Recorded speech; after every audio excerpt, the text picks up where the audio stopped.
नमस्कार, ब्रिस्का ट्रेडर में आपका स्वागत है। इस वीडियो में हम बात करने वाले हैं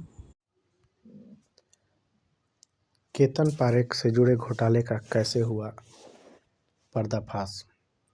जानते हैं पूरी इनसाइड स्टोरी।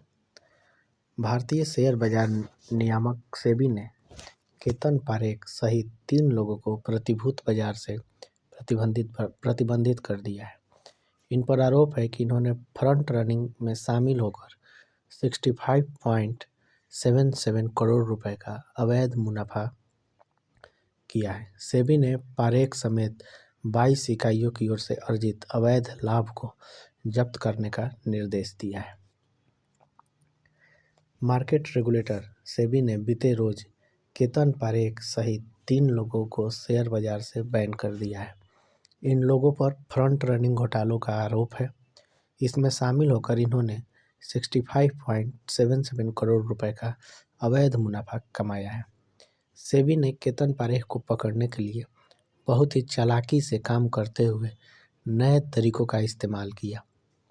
केतन पारेख ने अपनी पहचान छिपाने के लिए कई अलग अलग फ़ोन नंबर और नामों का इस्तेमाल किया था। बाजार नियामक ने इन सभी चीज़ों को जोड़कर इस घोटाले का पर्दाफाश किया। फ्रंट रनिंग क्या होती है, कैसे सेबी के हाथ केतन पारेख तक पहुँचे, आइए यह पूरी जानकारी समझते हैं।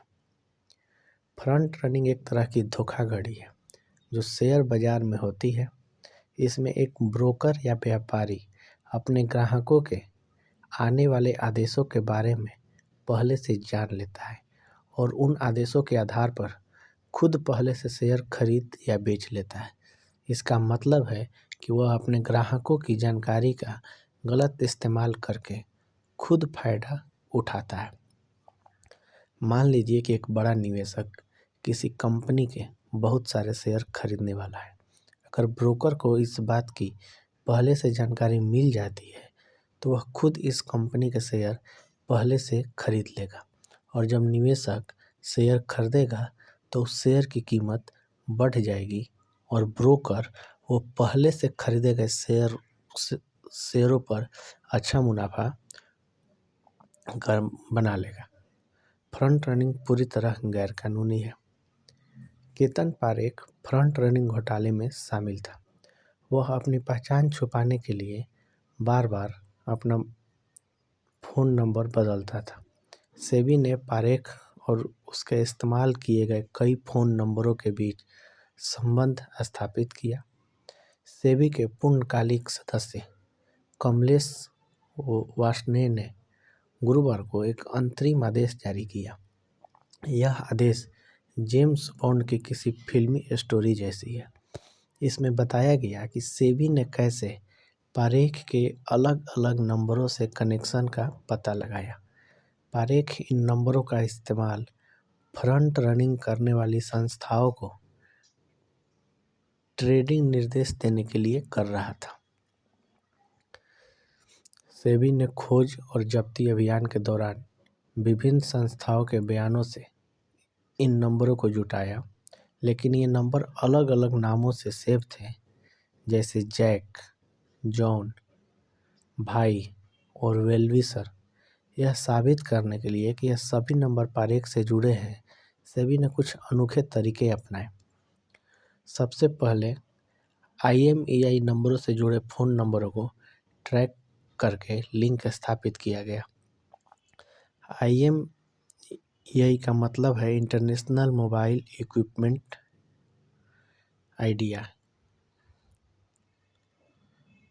आइडेंटिटी। यह हर फ़ोन का एक यूनिक नंबर होता है। पारेख अपनी पहचान छुपाने के लिए फ़ोन नंबर तो बदलता था, लेकिन फ़ोन उतनी बार नहीं बदलता था। यही उनकी कमजोरी बन गई। सेबी ने पाया कि पारेख से जुड़े कई फ़ोन उस नंबरों से भी जुड़े थे जो फ्रंट रनर्स को निर्देश दे रहे थे। उदाहरण के लिए 8243 पर ख़त्म होने वाला एक नंबर पारेख ने अपनी पत्नी का बताया था, लेकिन वह खुद इसका इस्तेमाल करता था। इस फ़ोन नंबर से जुड़ा IMEI नंबर 9917 पर ख़त्म होने वाले दूसरे नंबर से भी जुड़ा था।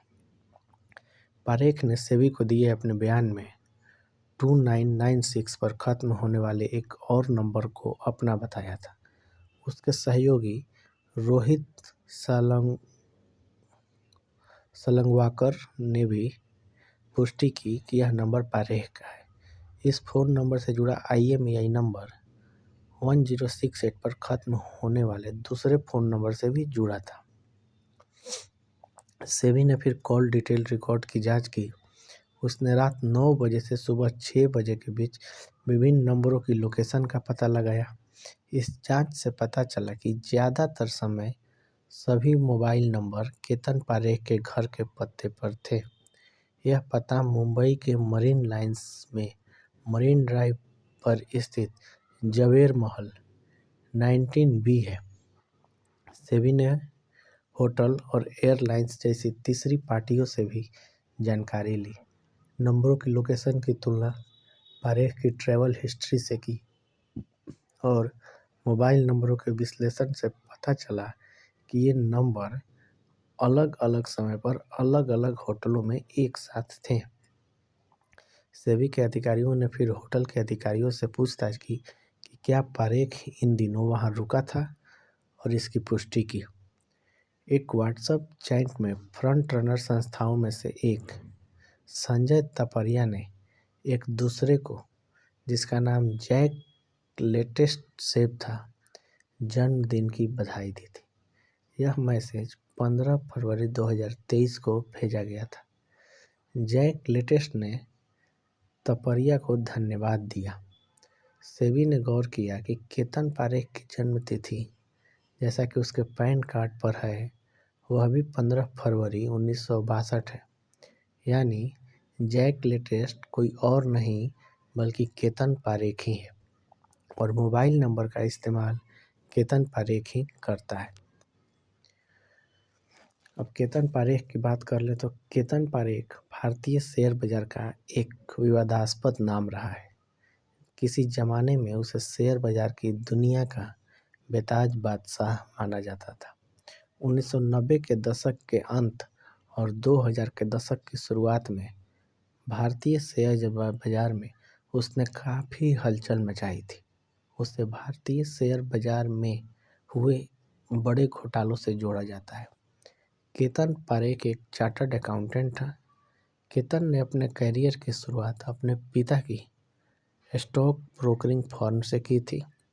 ताज़ा घटना से पता चला है कि केतन पारेख दोबारा शेयर बाजार में सक्रिय हो गया है।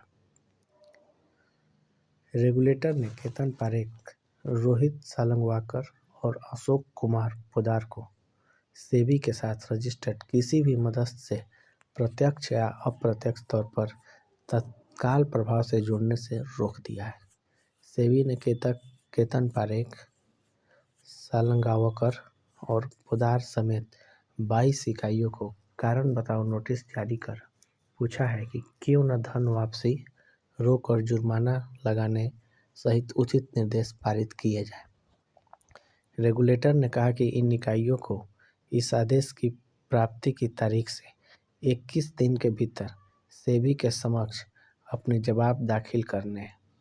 188 पृष्ठ के अंतरिम आदेश में सेबी ने कहा कि रोहित सालंगावकर और केतन पारेख ने फ्रंट रनिंग गतिविधियों को अंजाम देकर बड़े ग्राहकों से संबंधित NPI गैर सार्वजनिक सूचना से अनुचित तरीके से लाभ कमाने की पूरी योजना बनाई।